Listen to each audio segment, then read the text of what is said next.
Je m'appelle David Bureau, je suis archiviste et directeur du Centre d'archives et de documentation Roland-Gauthier à l'Oratoire Saint-Joseph du Mont-Royal. J'occupe cette position depuis 2014 et nous nous occupons principalement de la conservation des archives de l'Oratoire Saint-Joseph, de la cause de Saint-Frère-André, ainsi que de la collection créée par le père Roland Gauthier sur les études portant sur la dévotion à Saint-Joseph. Quand on a donné le mandat au père Gauthier de s'occuper du centre de recherche sur Saint-Joseph, il en a fait sa vie. C'était sa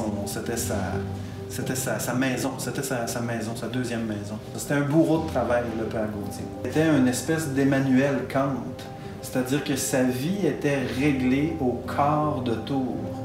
On savait exactement à quelle heure il ouvrait sa lumière pour commencer ses recherches, puis on savait qu'il allait fermer sa lumière très tard le soir pour mettre fin à ses recherches.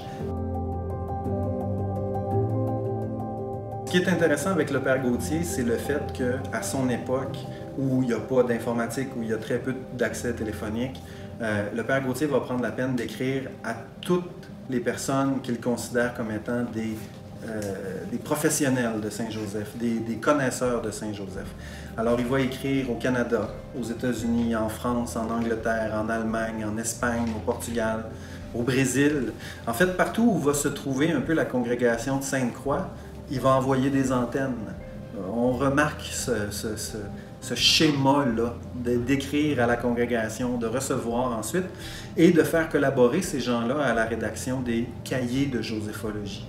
On parle quand même de cahiers qui paraissent 2 fois par année, une moyenne de 4 articles d'environ 20 pages par numéro. Donc chaque cahier fait un total d'environ 120-150 pages, 2 fois par année. Donc c'est 2 bons volumes qui sont produits annuellement. Et on commence en 1953 et on va jusqu'en 1995.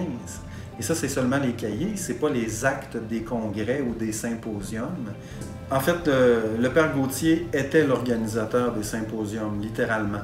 Le premier, en 1970, si je me souviens bien, a lieu à Rome. Et c'est à lui qu'on confie le discours inaugural. Ce qui est quand même pas rien compte tenu du fait qu'on est à Rome et qu'on est en présence de personnages beaucoup plus élevés dans la hiérarchie ecclésiale. Et c'est lui qui va ouvrir ce discours-là.